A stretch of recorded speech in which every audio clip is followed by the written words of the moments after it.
So today I'd like to speak about the thyroid because January is Thyroid Awareness Month. If you look on your own neck, you have a collarbone here, and right above the collarbone is where your thyroid gland is. So if you want to try to feel your own thyroid gland, you could try to swallow while you're putting your hands right here, and you should feel like a little mass kind of moving up and down between your fingers. You might have to press kind of hard to feel it, but that's your thyroid. It's here at the bottom of your neck.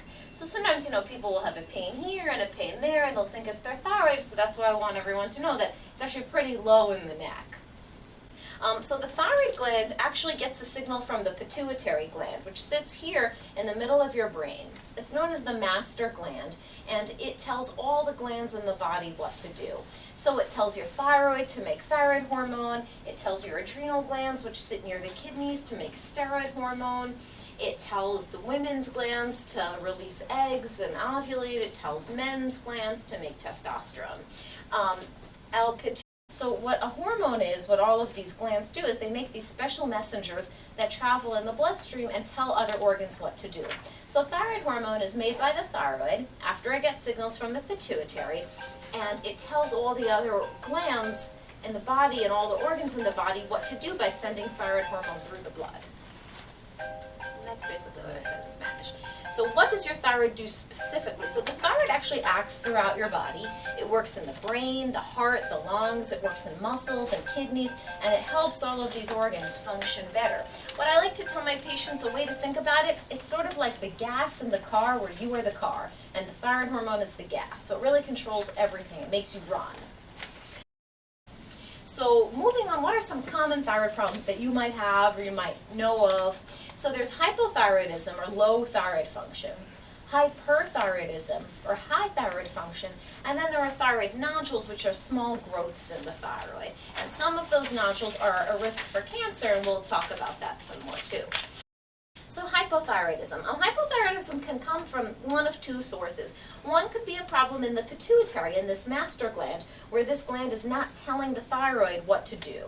That's pretty rare. What most commonly is the problem with the thyroid is the problem is here in the thyroid itself, where for whatever reasons the thyroid hormone is not being made. So if you have low thyroid, the symptoms are varied because the thyroid affects so many functions in the body.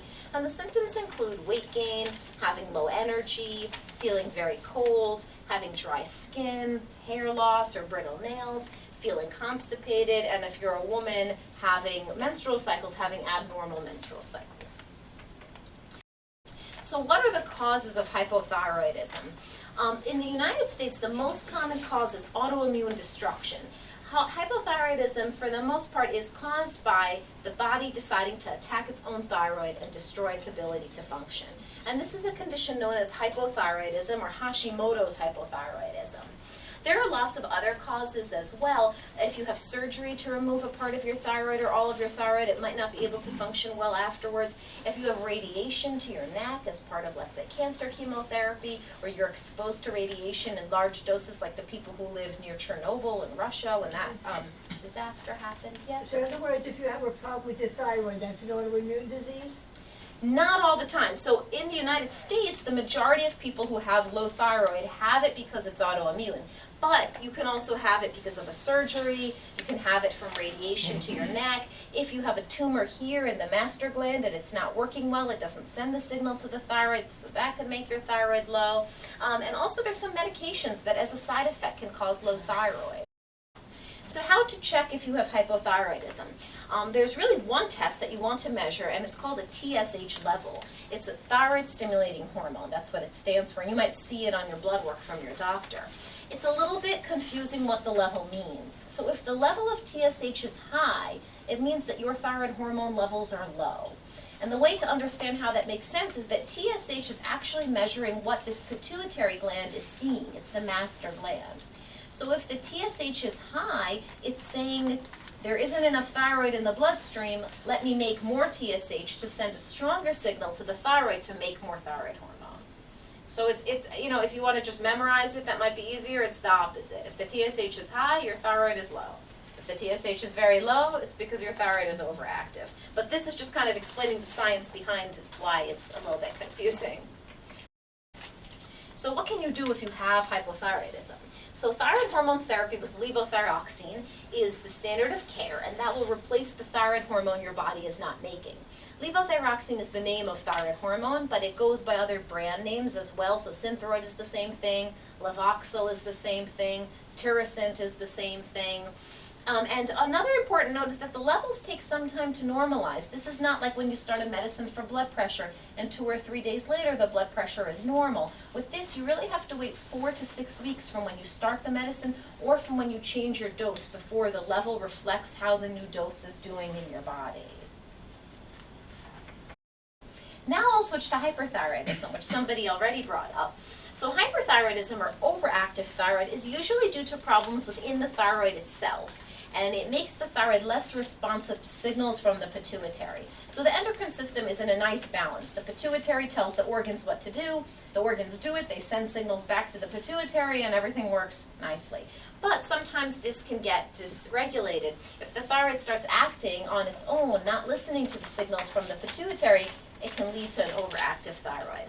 And the symptoms of this are also varied, but tend to include weight loss, heat intolerance or sweating, hair loss, feeling your heart racing or palpitations, shortness of breath. You can have diarrhea. People sometimes feel very tremulous and shaky. It might be hard to sleep. People might have new anxiety or worsening anxiety. And again, if you're a woman of reproductive age, this can cause your menstrual cycles to become irregular. So what causes hyperthyroidism? There are 3 main causes, one of which is autoimmune, like the Hashimoto's hypothyroidism we were discussing. And this is Graves' disease. It's probably the most common cause of hyperthyroidism. Graves' disease, similar to Hashimoto's disease, is a disease where the body attacks itself. Only in this case, instead of destroying the thyroid and making it not work, it actually makes the thyroid very overactive, and you make extra thyroid hormone above what the body needs. You can also have a thyroid nodule, like those growths in the thyroid that I mentioned. A lot of those nodules just sit there quietly and don't do anything, but some of them can actually make extra thyroid hormone. And lastly, there's a condition called thyroiditis. This is an inflammation of the thyroid. Sometimes it's even painful in the neck. If you've had a recent infection, like a bad cold or a flu, you can get an inflammation of the thyroid where all the thyroid hormone that's sitting there gets released. And this can lead people to feel very hyperthyroid with all of the overactive symptoms and sometimes even with neck pain. How to check if you have overactive thyroid. So you want to see your doctor because this is actually more complicated than the low thyroid where I said just to check the TSH. There actually are several blood tests that are needed to determine what kind of hyperthyroidism you have. And you might need a special scan called a radioactive iodine scan where you go to a nuclear medicine department, which we actually have here at the main Columbia campus, and we see which parts of your thyroid are overactive by looking at the scan. And what can you do if you have hyperthyroidism? So the treatment actually does depend on the cause. The treatments may include, if you have a thyroiditis, you might need to take medicine if you have pain in your thyroid, like Advil or Tylenol. You might even need some steroids for a short time. If you have Graves' disease or an overactive nodule, there are medicines that will calm down overproductive thyroids. These medicines, one of them is known as methimazole. It's very commonly used. And down the line, you might need therapy like radioactive iodine to destroy the thyroid or surgery to remove part or all of the thyroid if it is overactive. I wanted to just say a word about iodine. Yes, we did. So iodine is a very important nutrient for the thyroid. Your thyroid uses the iodine in your blood to make thyroid hormones. And if there's not enough iodine in the diet, the thyroid can become underactive and enlarge, and this is called a goiter. Sometimes you see pictures in people from other parts of the world with these big swellings in their neck, and that's what this is from. Iodine is found in the soil, but there are parts of the world that don't have enough iodine in their soil, and so a lot of these countries will add iodine to salt to prevent deficiency.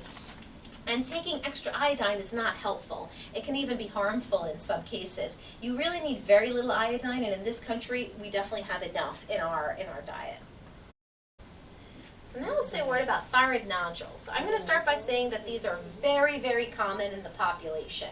They're so common, in fact, that we say that the risk of a thyroid nodule is proportional to your age in decades. So if you're in your 20s, you have a 20% chance of having a thyroid nodule. But what this also means is that if you're in your 80s, you have an 80% chance of having a small growth in your thyroid. most thyroid nodules are benign, meaning that they're not cancer, there's nothing bad, there's nothing to worry about.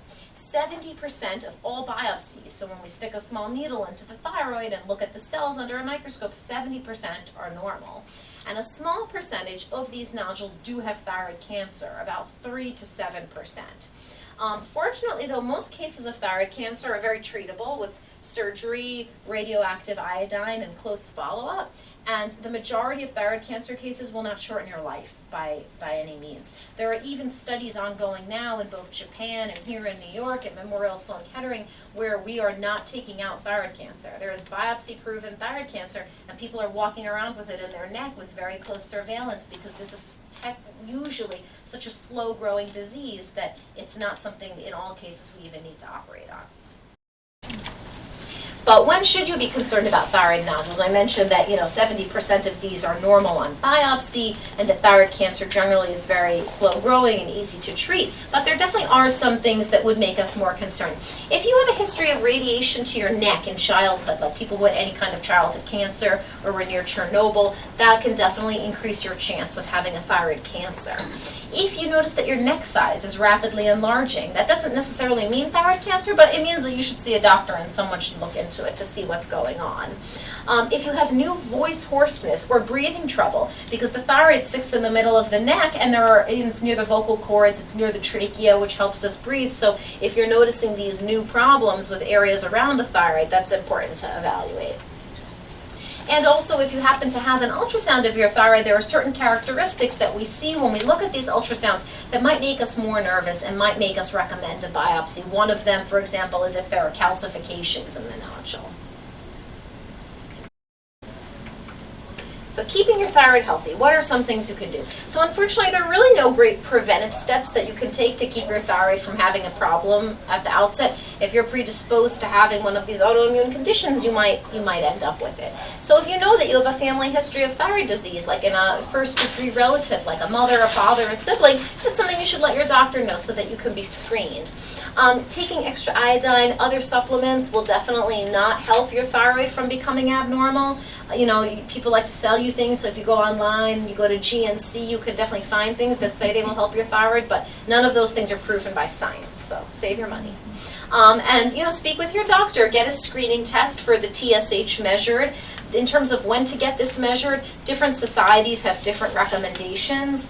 Some organizations recommend that you should never check it, like the U.S. Preventative Service Task Force. Other organizations like the American Thyroid Association, they say you should check it every year or every 5 years from when you're 35 and up. So because all these organizations can't even agree on when we should check it, your doctor might have different ideas about how often this should be checked. But I would say in your adult life, I would check this at least once. And if it's abnormal or you have a family history or you have symptoms of low or high thyroid, then I would consider checking it more often.